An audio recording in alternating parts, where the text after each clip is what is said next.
जेब खाली है और मन भरा है, जेब खाली है और मन भरा है। आज फिर खाली जेब के साथ दर्शकों के सामने कलाकार खड़ा है। ठीक है ना? अच्छा तो था ये, ठीक है, हाँ ठीक है। लेकिन मैं सीखने आया हूँ दोस्तों। मैं ऐसे कि मुझसे उम्र बहुत पूछी जाती है, ठीक है, और मुझसे उम्र पूछी जाती है और मुझे अच्छा भी लगता है। लेकिन मेरी मतलब मुझे जो एक जो जनरेशन गैप है और जो एक सपनों को देखने के लिमिटेशंस हैं, यार सपने तो देखने दो यार। ठीक है, मुझसे किसी मेरे मेंटोर रहे हैं बहुत सारे, उनमें से कहा है कि यार सपने तो बड़े देखो, ये पूरे आलम को फतह करने की उम्र है, कि पूरे आलम को फतह करने की उम्र है कि सब कुछ हो हासिल, उम्र है कहती हूँ मैं काबिल, सामने सब कुछ हो धरा पर हाथ एक पर कब पड़ा, दो हाथ से उठाए 100 ख्वाब हैं, 100 सच होंगे ये कहता क्या बात है।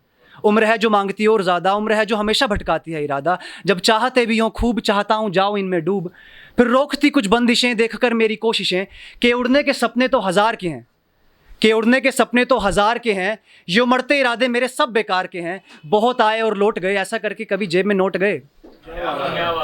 जब कुछ मिला ही नहीं तो क्या फ़ायदा, अपनी काबिलियत पर अब इतराओ ना ज़्यादा, क्रांति नहीं आएगी तुम्हारे इस खून से, बोल कैसे लाओगे तुम सिर्फ धुन से, तुम आम हो नहीं हो खास, थोड़े वक्त में तुम्हें भी आम आ जाएगा रास। उम्र है कि बस सवाल कर दूं, उम्र है कि बस बवाल कर दूं, उम्र है जो मांगती और ज़्यादा, उम्र है जो हमेशा भटकाती है इरादा। अलग राह पर क्यों है चलना जब सबको यहीं आकर है मिलना, अलग राह पर क्यों है चलना जब सबको यहीं आके है मिलना, तुम भी तो झूठ बोलते हो, तुम सच्चे थोड़ी हो, छोड़ दो ना हथियार जिद क्यों करते हो, बच्चे थोड़ी हो। उम्र है ये बड़े बवाल की, उम्र है ये बड़े कमाल की, सोचता हूँ उम्र है तो बहुत कुछ देकर जाऊँ, सोचता हूँ कि अभी उम्र है कि पूरे आलम को फतह कर जाऊँ, पूरे आलम को फतह करने की उम्र है। कि ये जो पाप और पुण्य है, ये सबसे बड़ा पाप क्या है, कत्ल कर देना, बलात्कार कर देना, क्या है सबसे बड़ा पाप। तो इस पर एक बहुत बड़े नाटककार हुए हैं, उन्होंने कुछ लिखा था, तो उसकी सी एक कहानी से मैं आपको सुनाता हूँ। चारों तरफ अंधेरा ही अंधेरा है, गुप्त अंधेरा।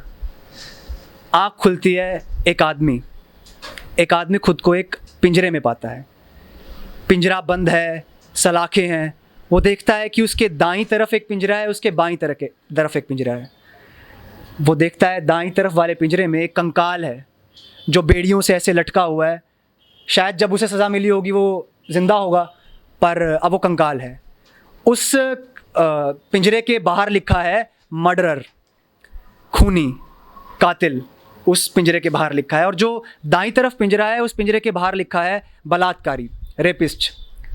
और वहाँ पर एक बूढ़ा बैठा है जो शायद उम्र कैद की सज़ा भोग रहा है, कुछ ऐसा हम अगर चित्र बना सकें। और बीच में वो आदमी है।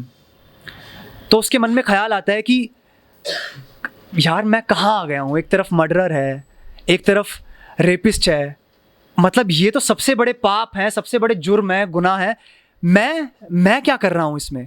उसकी बेचैनी बढ़ती है। तो सामने से कुछ पुजारी आते हैं, वो पुजारी आते हैं, पहले उस वाले पिंजरे के ऊपर थोड़ी सी धूपमाला जलाते हैं, आरती करते हैं, पूजा करते हैं, उस बूढ़े को मिठाई देके आगे चले जाते हैं। फिर इस पिंजरे की तरफ आते हैं जहाँ पे मर्डरर था, कंकाल था, उस कंकाल की भी आरती करते हैं, पूजा करते हैं। और जब उसके पास आते हैं बीच में तो थूकते हैं, उसे गाली देते हैं, उसे बहुत बुरा भला कहते हैं और चले जाते हैं। अब उसकी जिज्ञासा और बढ़ रही है, उसकी बेचैनी और बढ़ रही है। आप देखिए कि एक तरफ जहाँ पे कातिल है, बलात्कारी है, और बीच में वो फंसा हुआ है, उनको पूजा जा रहा है, उनकी पूजा की जा रही है, उनको अच्छे शब्द दिए जा रहे हैं, और यहाँ पे उसे गाली दी जा रही है। फिर कुछ आते हैं, कुछ मौलवी आते हैं, ऐसे ही कुछ क्रिश्चियंस के जो नर्सिस होती हैं, नन होती हैं, वो आती हैं, ऐसे ऐसे हर धर्म के आते हैं, उनको पूजा जाता है दोनों पिंजरों को, और यहाँ पे उसे गाली दी जाती है। तो अब इसने अपना आपा खो दिया, ये बिल्कुल पागल हो चुका है। अब वो इंतज़ार कर रहा है, वो सामने से अगली बार जब वो पुजारी आते हैं तो कुछ फल लेके आते हैं, फल में एक चाकू भी रखा होता है काटने के लिए। तो उसने अपनी बेचैनी में आके जब वो उसके पास आए, उसने चाकू निकाला और अपने अंदर मार दिया। और उसने क्या कर ली, आत्महत्या। तो ये ख्याल आता है कि सबसे बड़ा पाप कत्ल नहीं है, सबसे बड़ा पाप बलात्कार नहीं है, सबसे बड़ा पाप है आत्महत्या। तो जो हम आत्म की हत्या करते रहते हैं हर उस पल में कि मैं वहाँ बैठा हूँ, मुझे कुछ कहने का मन है और मैं अपना हाथ नहीं खड़ा कर पा रहा, मैंने अपने एक भाव की आत्महत्या कर ली। वो जो सामने मैं कुछ अपराध होते देख रहा हूँ, शायद वो छोटा है बड़ा है, मेरा मन कह रहा है कि यार मेरे ज़िंदगी में क्या इतना समय बर्बाद करना सही है, मैंने एक भाव की आत्महत्या कर ली। क्योंकि भाव तो आते ही हैं, खबरें देख कर आते हैं, कविताएँ सुन कर आते हैं, लोगों से बात कर कर आते हैं, पर हम देखिए कि हम हर रोज़ कितनी आत्महत्या कर रहे हैं। और शरीर की आत्महत्या तो बस इस ज़िंदगी के लिए है, और हम तो उस हिंदू संस्कृति में रहते हैं जहाँ पर हम शरीर से बढ़कर भी एक ज़िंदगी मानते हैं और जहाँ पे हम मौत को कुछ समझते ही नहीं हैं। तो बस आखिरी एक और छोटी सी वो मैं सुना रहा हूँ कि जो दुनियाएं बंटी हुई हैं, कैसे कैसे दरवाज़ों के पार दुनियाएं बटी हुई हैं। जैसे कि मैं इस दरवाजे से बाहर उस शोर भरी धूप से निकल के एक शांत और एक सुकून और एक कलात्मक माहौल में आ गया, तो उस दरवाजे ने वो चीज़ बांट दी। तो गौर कीजिएगा कि दरवाज़ा है एक, दरवाज़ा एक है या बहुत सारे, लकड़ी, लोहा, रंग बेरंग प्यारे प्यारे खुले हुए हैं कुछ और कुछ पर ताला है। एक दरवाज़ा सफ़ेद है मेरी दुनिया सा, एक दूसरी दुनिया सा काला है। खुले हैं जब वो सब दरवाज़ें, सुनी है मैंने सब आवाज़ें, चीख पुकार है, हंसी है, रोना भी है, बंद दरवाज़ों के पीछे छुप छुप कर सोना भी है। दो दुनिया को बांटते हैं फिर दो दुनिया को बांटते हैं, फिर ताला क्यों वो लगाते हैं। असल में ये दरवाजे लोगों को बांटते हैं, असल में दरवाजे लोगों को छांटते हैं। शहर के बीचों बीच लाला का घर खड़ा है, लाला के घर का दरवाज़ा भी बड़ा है। दरवाजे के कोने पर बैठता उसका नौकर है, नौकर उसका खाता सारी दुनिया की ठोकर है। दरवाज़ा नौकर का कुछ टूटा सा है, ऐसा लगता है मानो समाज ने उसको कहीं लूटा सा है। लाला लोगों के दरवाजे बड़े और नौकर लोगों के दरवाजे छोटे क्यों। हालांकि देखे तो बंद दरवाज़ों के पीछे छुप छुप कर दोनों रोते क्यों। बंटी के स्कूल का दरवाज़ा बड़ा है डंडों वाला, बंटी के इंस्पेक्टर पापा के जेल का दरवाज़ा हथकंडों वाला। कोई स्कूल के दरवाजे के अंदर, कोई जेल के दरवाजे के अंदर, सब दरवाज़ों में फंसे पड़े हैं, कहाँ ज़मीं है कहाँ समंदर। घंटी बजती खुलते दरवाजे, हंसी ठिठोली की आती आवाज़ें।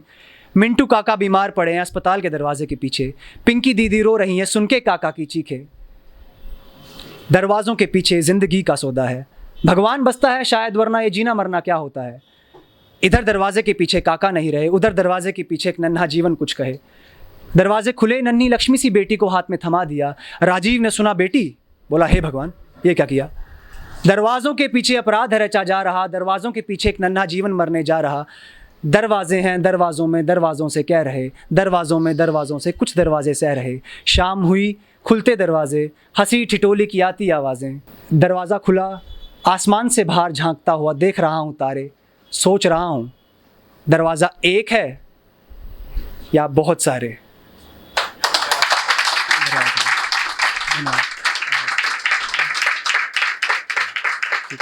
धन्यवाद।